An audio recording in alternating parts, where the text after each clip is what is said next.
Hey nerds, Farmer Jesse here. Welcome to Growers Daily, your daily dose of ecological farming insight. It is Thursday, September 25th, 2025, and today we're talking about tools I've discovered that aren't necessarily meant for how I use them, how to achieve that big Brassica success, and we'll start a garden on Texas clay, so let's do it.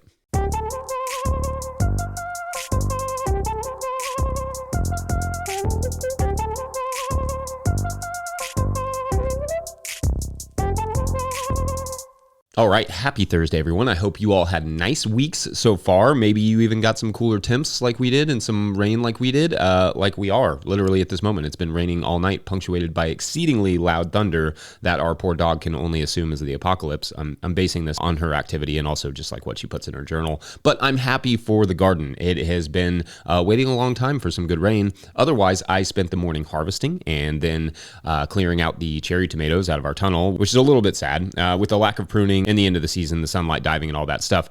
That patch was just not yielding what we kind of needed it to every week comparison to what we could be getting out of it from like lettuce or greens or whatever. And those tomatoes were in the ground from like April until now, which really is the best and simplest argument for having a little covered growing space.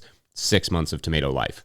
Rest in peace, cherry tomato season. It's been real. All right, our tradition on Thursdays is that we like to get caught up on your Patreon questions. Our whole thing over here at No Till Growers is that we do not keep anything behind a paywall because we believe this information should be free and open to the public. But as a thank you to the people who support that mission, Patreon members get first dibs on asking questions. Our first Patreon question of the day comes to us from Patreon member Chris Miller, who writes, quote, "Hey Jesse, random topic. I'd love to hear some unconventional tools/tool uses you've found over the years, i.e. using a drill and auger to plant tomatoes or an earthway seeder to apply dry amendments below the soil surface," end quote. All right, fun question here. Basically, what tools have I discovered that work well for something they may not normally be intended for? And there have been quite a few over the years, some that have worked and some that probably have not. The auger bit is a good one, but of course I did not discover that one on myself. I think I got that one from my buddy Pavel up at Pavel's Garden in Louisville, where I first saw him planting tomatoes with an auger bit on just like a simple drill. And the amendments with the earthway thing, they actually make an attachment for the earthway, which I've never used.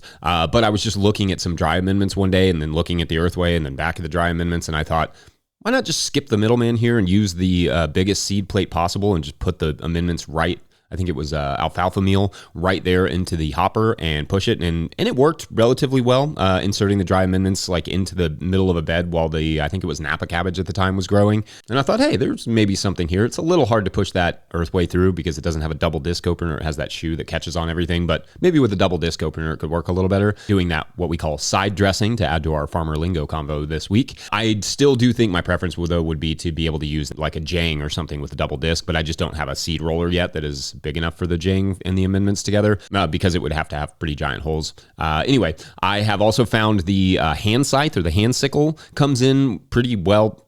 I don't know if I can avoid the word handy here, but it comes in pretty handy in a lot of places.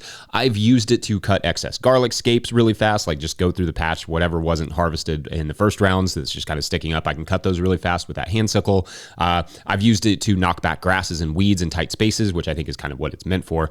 But I've also used it to harvest ornery corn that refused to pop off the stalk. This week, I even used it to help clear the tunnels of cherry tomatoes, which to be honest, was maybe a little too dangerous and excessive to recommend because it's that thing gets kind of tangled up in there, but it went fast and I mean, honestly, it was kind of fun. The hand scythe is just a nice tool to have around. I've used mowers in some unconventional ways too, dropping the flail mower down low to flip beds and to like mow and sometimes just like mow in some cover crop seed. Like it just stirs up enough of that top of the soil if it's dropped low enough to just kind of cover them up. Clearing a bed of lettuce, it takes me like 30 seconds. And then if I want to, I can just transplant or sow right into that. Like for instance, what we did with our winter killed cover crops in a lettuce bed, you can see the peas kind of popping up there with just little bits of lettuce coming back as well. I've used the little push mower, the electric push mower with the collector on the back to harvest beds of lettuce that I then use the remnants to compost. So essentially a battery powered lawn mower becomes a compost machine. So that's fun.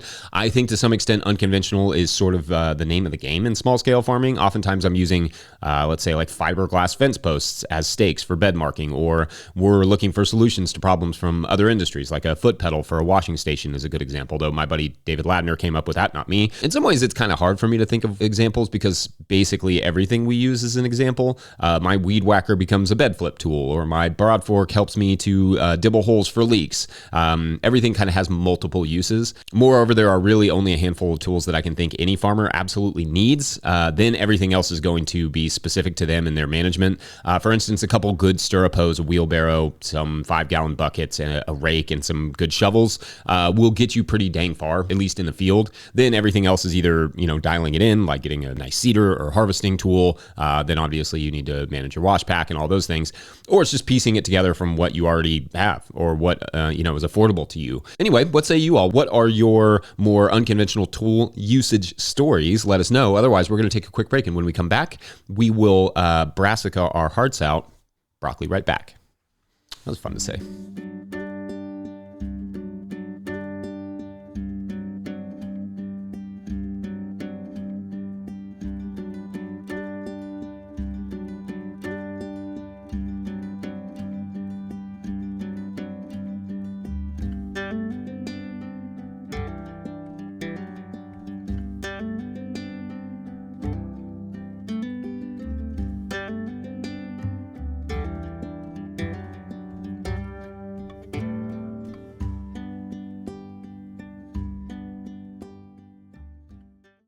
Farmer Claire Coleman here from the Winter Growers Podcast. Did you know that I also founded Real Farmer Care, a nonprofit that supports farmer well-being? From my own experiences farming, I knew firsthand that this type of support was missing from ag, so I decided to do something about it. As of today, there are over 500 farmer recipients of a $100 self-care award, with more applying daily. If you'd like to help, each $100 donated supports one new farmer. Visit realfarmercare.com to donate and learn more. Again, that's realfarmercare.com. If you, the listener or viewer, are enjoying this podcast, getting even a small amount of value from it, consider supporting our work over at patreon.com/no-till-growers. I will try to get to questions from everywhere that questions come in, but I will always get to your Patreon questions. Now, today's second Patreon question comes to us from Patreon member Andy Slimbarsky. That's very fun, Andy, who writes, quote, "Hi, Farmer Jesse and the No-Till team. Thank you for all that you do." You're welcome. Thank you. My nagging question year after year is, how in the world do I get my broccoli, cauliflower, and Brussels sprouts to produce? The plants themselves often appear healthy with thick stalks and robust foliage, but the Brussels sprouts won't produce sprouts, and the broccoli and cauliflower will produce tiny heads. Are we not giving them enough time to mature, or could we be low in a key nutrient? We've tried transplanting, direct seeding, etc. Once mature enough, we then mulch with old hay or straw. We typically well fertilized with composted cow manure and some other organic material. For context, we are in zone 4B or 5A, depending on which agricultural map you look at, and we typically will get everything in the ground by mid-May. Any guidance would be greatly appreciated. Thank you. End quote. All right, great questions here, and there are a few things that may be going on. First, if it got hot fast where you all are, that could explain much of the issue with the heads. Typically, the best heads for broccoli and cauliflower are grown when the plant is planted in the summer, going into the fall where their maturation can be slow. Same thing for Brussels sprouts, where most growers in your region are probably not starting those seeds until April and then transplanting them in late May or early June with the goal of having, nice, happy sprouts by late September or October. With the Brussels sprouts, though, if the plants look healthy, it's possible they were just still maturing and you could have topped them, cut the top off in September to trigger the sprout production. That would maybe be tough to pull off in our region. Sprouts that form too early in hot regions tend to be pretty loose and kind of useless. So Brussels don't usually go in the ground here until maybe late June or early July. But in colder regions like yours, it might work if the plants are still happy heading into the fall just to top them. Also, look for early to mid-season varieties from your seed purveyors versus the longer season varieties. If you want them a little bit earlier, that may help. Now, there is such thing as early broccolis as well. These tend to be faster growing broccolis that are planted as early as possible, which may very well be May in your region, but could also be April if the soil is manageable at that point. And then they're grown to a decent size head by the early summer. But typically what we have to do here is get them started in February or March, planted in April with row cover, and then they can usually produce a decent head by late May or June, depending on the season. So it may have just gotten hot up fast there, and the broccolis and cauliflowers put up the best heads they could, but would have done better if planted a little bit later or even earlier. And the Brussels just either needed a little later of a start or possibly just a topping, just a little bit more time for them to mature. Now, that may be all your explanation that you need, but other factors might include nitrogen, phosphorus, and or boron deficiencies, although with the cow manure, I probably doubt the nitrogen phosphorus issue. It probably wouldn't hurt to just get a soil sample tested and see, where things stand. Just explain to the agronomist like what you're doing, that you're trying to grow brassicas and having some issues with head size. Another factor on the yield front can be variety. Some growers choose things like Dachicho broccoli, not realizing how small that first head can be before the side shoots start coming. So with that heirloom in particular, it's a really great crop. You'll get a small starter head and then you'll get a bunch of side shoots that you can sell sort of like broccoli raw or something, or eat them that way, obviously, if you're not selling them. Also, a light frost can cause plants to button up or create tiny heads. So if you happen to get a light frost after you planted them and they're somewhat mature, that could help explain the size. Again, that's why we cover them with row cover in the spring, if you're planting in the spring too early. I don't know if I have a lot more to add to that, but others can obviously feel free to fill in any gaps, especially those of you growing in, colder regions where brassicas actually enjoy growing. Otherwise, I think we will take one more quick break and then we'll break some Texas clay. Yeah, that was a good little segue there. Be right back. Today's episode of Growers Daily is brought to you by Farmhand. Farmhand is the virtual assistant built for farmers, helping CSAs scale sales, run error-free fulfillment, and deliver 5-star service. Whether you're at 100 members or 1,000, Farmhand helps you grow without burning out. You've heard us and our farmers right here on Growers Daily. Explore farmer wins and learn more at farmhand.partners/no-till. That's farmhand.partners/no-till. All right, back to the show.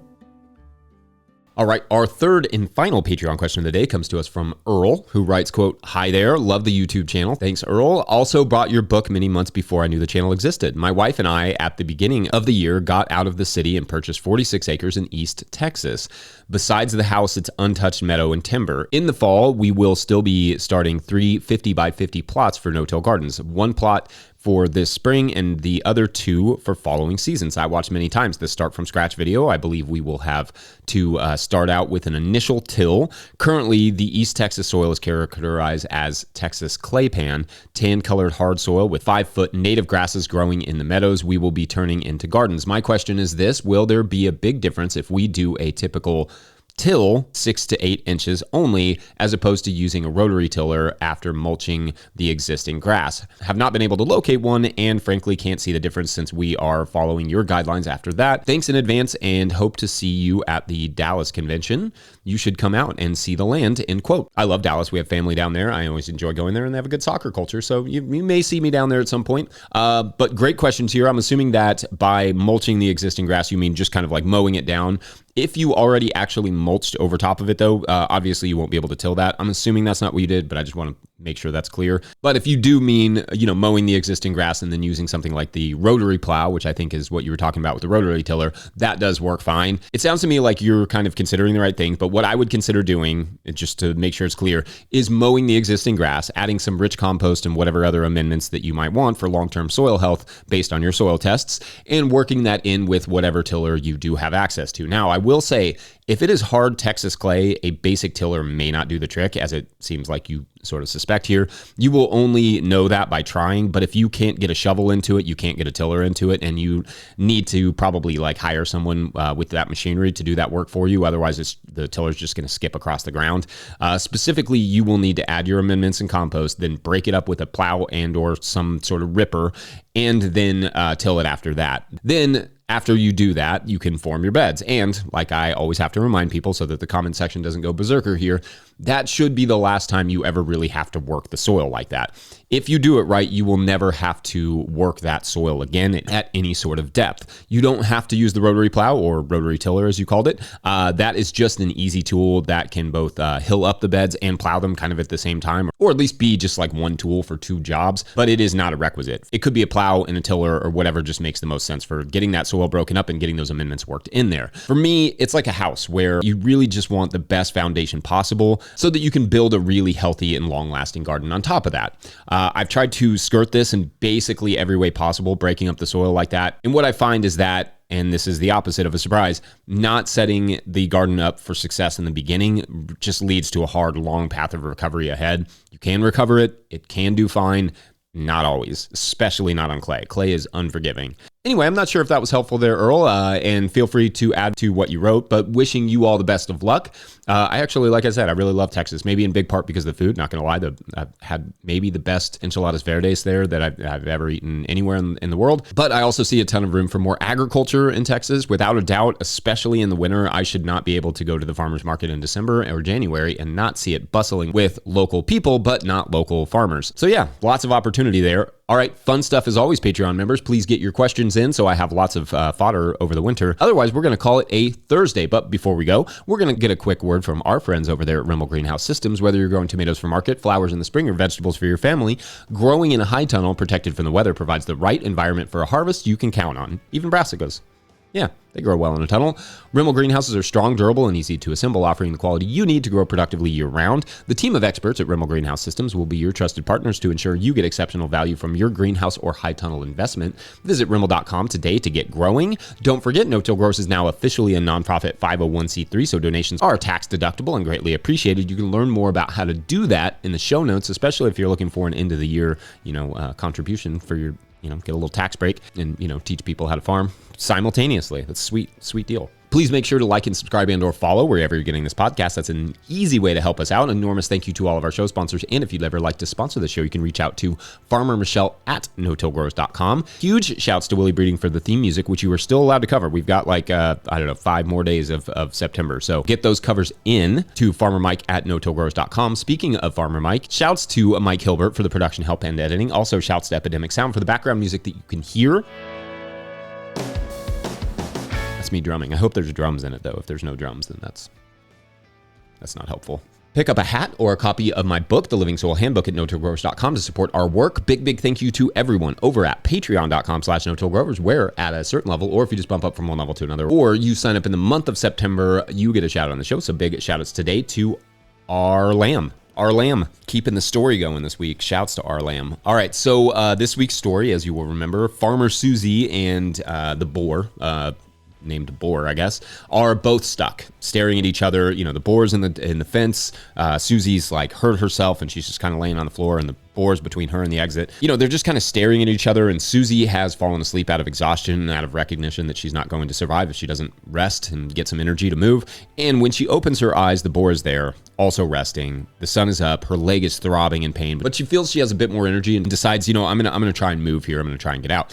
But when she does this, when she starts to move, she startles the boar and it jerks heartily, knocking a bag off the shelf, and it lands right before Susie, and a mass of raw peanuts spill out. She had planned, she'd had that sitting there because she'd planned to boil them that night before the market, and so she grabs a few, cracks them open, and eats, a few peanuts. Raw peanuts are underrated, just FYI, figuring maybe it wouldn't hurt to have something in her stomach just to have a little bit more energy to get past this boar. So she breaks open a few, and then she kind of just looks over at the boar and decides to, break open a few and throw them over there. And maybe it could serve as a bit of a distraction, right? To just get the boar eating something so that Susie can kind of get out while the boar is scarfing them down. And at first it kind of just grunts and ignores them, kind of staring Susie in the eyes intimidatingly, if that's a word. And it does start to eat. So Susie hands the boar a few more and decides this is her moment. She's going to sneak past the boar while it eats.